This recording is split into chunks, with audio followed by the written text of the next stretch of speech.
नमस्कार, the leader Hindi में आपका स्वागत है। मैं हूं आपके साथ अलैना खान। बुलेटिन की शुरुआत करते हैं आज की बड़ी खबरों के साथ। पीएम मोदी गुरुवार को नोएडा एयरपोर्ट की रखेंगे नींव। कार्यक्रम स्थल पर लोगों की जुटी भीड़। प्रधानमंत्री नरेंद्र मोदी गुरुवार यानी आज ग्रेटर नोएडा के जेवर में भारत के सबसे बड़े एयरपोर्ट की नींव रखेंगे। नोएडा इंटरनेशनल एयरपोर्ट के शिलान्यास समारोह की तैयारियां लगभग पूरी हो गई हैं। पीएम मोदी थोड़ी देर में शिलान्यास पर स्थल पर पहुंचेंगे। बता दें कि पीएम के आने से पहले कार्यक्रम स्थल पर लोगों की भारी भीड़ पहुंची है। इस एयरपोर्ट के सितंबर 2024 अंत तक एक रनवे के साथ उड़ान सेवाएं प्रारंभ हो सकती हैं। कंगना रनौत को आप नेता की अध्यक्षता वाले पैनल का नोटिस, सिख समाज पर किया था कमेंट। दिल्ली विधानसभा की शांति और सद्भाव समिति ने बॉलीवुड अभिनेत्री कंगना रनौत को समन किया है। आपको बता दें, कंगना को 6 दिसंबर को दोपहर 12 बजे समिति के सामने पेश होने के लिए कहा गया है। सिख समाज पर की गई अपमानजनक टिप्पणी को लेकर यह समन जारी किया गया है। शांति और सद्भाव समिति के अध्यक्ष आम आदमी पार्टी के विधायक राघव चड्ढा हैं। गौरतलब है कि दिल्ली सिख गुरुद्वारा प्रबंधक समिति ने इंस्टाग्राम पर सिख समुदाय के खिलाफ कथित रूप से आपत्तिजनक टिप्पणी करने को लेकर अभिनेत्री कंगना रनौत के खिलाफ पुलिस में शिकायत दर्ज कराई है। सुप्रीम कोर्ट का निर्देश, सीएपीएफ की 2 कंपनियां तुरंत भेजें त्रिपुरा। मीडिया कवरेज की दें इजाजत। त्रिपुरा में चल रहे स्थानीय निकाय चुनाव के बीच सुप्रीम कोर्ट ने केंद्र सरकार को निर्देश दिया है। सेंट्रल आर्म्ड पुलिस फोर्स यानी सीएपीएफ की 2 कंपनियों को जल्द से जल्द त्रिपुरा भेजा जाए। कोर्ट ने केंद्रीय गृह मंत्रालय को इस बाबत तुरंत कदम उठाने के निर्देश दिए हैं। इसके साथ ही कोर्ट ने चुनाव में सीसीटीवी की अनुपस्थिति में प्रिंट और इलेक्ट्रॉनिक मीडिया को बिना रोक टोक चुनाव की कवरेज की इजाजत देने को कहा है। कोर्ट ने कहा कि राज्य चुनाव आयोग और अधिकारी इस आदेश का पालन करेंगे। प्रयागराज में पति पत्नी समेत 2 बच्चों की हुई हत्या, सुबह पड़ोसियों ने देखे शव।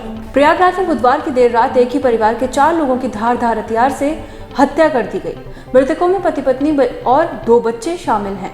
हत्या के पीछे पुरानी रंजिश बताई जा रही है। घटना फाफामऊ थाना क्षेत्र के मोहनगंज फुलवारिया गोरी गांव की है। पुलिस का कहना है कि मृतक फूलचंद मजदूर थे। बुधवार रात वो अपने घर में पत्नी मीनू देवी, 17 वर्षीय बेटी सपना और 10 साल के बेटे शिव के साथ रात में सो रहे थे। देर रात घर में कुछ हमलावर घुस गए और धारदार हथियार से चारों पर हमला बोल दिया। घटना की जानकारी सुबह उस समय हुई जब पड़ोसी किसी काम से उनके घर गए। पुलिस शवों का पंचनामा भर रही है और साथ ही हत्यारों की तलाश जारी है। मुंबई के पूर्व पुलिस कमिश्नर परमवीर सिंह की क्राइम ब्रांच के सामने हुई पेशी, अक्टूबर से थे लापता। मुंबई के पूर्व पुलिस कमिश्नर परमवीर सिंह गुरुवार को मुंबई के कांदिवली क्राइम ब्रांच के दफ्तर में जांच का सामना करने के लिए पेश हो गए।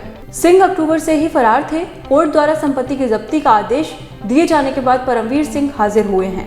2 दिन पहले ही मुंबई पुलिस की क्राइम ब्रांच ने परमवीर सिंह के मुंबई के दोनों घर के दरवाजों पर घोषित अपराधी का नोटिस चिपकाया था। मंगलवार को चस्पा किए गए इस नोटिस में परमवीर सिंह को 30 दिन के भीतर जांच एजेंसी या फिर अदालत के सामने हाजिर होने को कहा गया था। राजा भैया ने मुलायम सिंह यादव से की मुलाकात। अखिलेश के साथ गठबंधन पर बोले, राजनीतिक मतलब ना निकाले। यूपी में अगले साल होने वाले विधानसभा चुनाव के मद्देनजर समाजवादी पार्टी लगातार छोटे दलों से गठबंधन करती जा रही है। अभी तक इस गठबंधन जयंत चौधरी की, रालोद, ओम प्रकाश राजभर की, सुबह सपा जैसे कई छोटे दल आ चुके हैं। कल ही लखनऊ में आप सांसद संजय सिंह ने पूर्व मुख्यमंत्री अखिलेश यादव से मुलाकात की थी। आज राजा भैया ने मुलायम सिंह यादव से मुलाकात की है। सूत्रों के मुताबिक उनका कहना है कि बीती रात अखिलेश यादव से उनकी फोन पर बात हुई। इसके बाद आज उन्होंने लखनऊ में मुलायम सिंह यादव से मुलाकात की है। गौरतलब है कि पिछले दिनों राजा भैया ने कहा था कि उनकी पार्टी जनसत्ता दल लोकतांत्रिक यूपी में 100 सीटों पर चुनाव लड़ेगी और वहां से कोई उम्मीदवार खड़ा नहीं करेगी जहां से योगी आदित्यनाथ उम्मीदवार होंगे। ममता बनर्जी की कांग्रेस पर स्ट्राइक, पूर्व सीएम समेत 12 विधायक टीएमसी में शामिल। मेघालय के पूर्व मुख्यमंत्री मुकुल संगमा राज्य के 17 कांग्रेस विधायकों में से 12 के साथ टीएमसी में शामिल हो गए हैं। सूत्रों के मुताबिक इस संबंध में विधायक पहले ही विधानसभा अध्यक्ष को पत्र लिख चुके हैं। कांग्रेस नेताओं के इस दल बदल के बाद तृणमूल कांग्रेस राज्य में प्रमुख विपक्षी दल बन गई है। पिछले कुछ महीनों से राज्य में तृणमूल कांग्रेस विस्तार की राह पर चल रही है। पार्टी इन राज्यों में अगले विधानसभा चुनाव के मद्देनजर त्रिपुरा और गोवा में अपने पैर जमाने की कोशिश कर रही है। शक्ति मिल गैंगरेप केस में बॉम्बे हाईकोर्ट का बड़ा फैसला, तीनों आरोपियों की फांसी बदली उम्र कैद में। बॉम्बे हाईकोर्ट ने वर्ष 2013 में हुए शक्ति मिल गैंगरेप मामले में तीनों आरोपियों की फांसी की सजा पर रोक लगा दी है।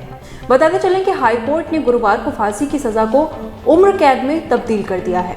गौरतलब है कि 2013 में हुई शक्ति मिल गैंगरेप के 2 मामले थे, एक फोटोग्राफर जर्नलिस्ट केस और दूसरा फोन ऑपरेटर केस। इन दोनों ही वारदातों का मुकदमा एक साथ चला था और वारदात में शामिल 3 आरोपी मोहम्मद कासिम हाफिज शेख उर्फ कासिम बंगाली, मोहम्मद सलीम अंसारी और विजय मोहन जाधव, तीनों को सत्र न्यायालय ने फांसी की सजा सुनाई थी, जबकि एक को उम्र कैद और एक नाबालिग जुवेनाइल जस्टिस होम में भेज दिया गया था। चीन और पाकिस्तान के गठजोड़ पर भारत की पैनी नजर। एडमिरल करमवीर सिंह बोले, रहना होगा हर वक्त चौकन्ना। भारत चीन और पाकिस्तान के रक्षा गठजोड़ पर करीब से निगाह रखे हुए है। भारत इस बात से भी वाकिफ है कि चीन ने हाल ही में पाकिस्तान को एक वॉरशिप सौंपा है। दोनों देशों के बीच हुई हालिया गतिविधियों पर भी भारत पूरी नजर है, इसलिए भारत को हर समय चौकन्ना और तैयार रहना होगा। ये बातें नौसेना प्रमुख एडमिरल करमवीर सिंह ने प्रोजेक्ट 75 के तहत भारतीय नौसेना को सौंपी गई सबमरीन INS वेला के जलावतरण के मौके पर कही है। उत्तर कोरिया में स्क्विड गेम देखने पर स्टूडेंट्स को मारी गोली, किम जोंग सरकार ने कई को डाला जेल में। दक्षिण कोरियाई वेब सीरीज स्क्विड गेम को दुनिया भर में काफी पॉपुलैरिटी मिली है। ड्रामा सीरीज खूब देखी जा रही हैं और जमकर तारीफें बटोर रही हैं। वहीं नॉर्थ कोरिया ने स्क्विड गेम देखने को आपराधिक घोषित कर दिया है। यहाँ कुछ स्टूडेंट्स को ये सीरीज देखने पर गोली मार देने की खबर है।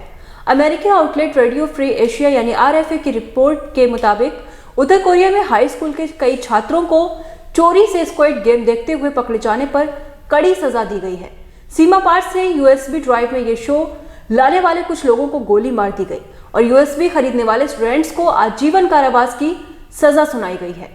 और फिलहाल इस बुलेटिन में इतना ही। बाकी तमाम देश और दुनिया की खबरों के लिए द लीडर हिंदी को सब्सक्राइब करना बिल्कुल ना भूलें। शुक्रिया।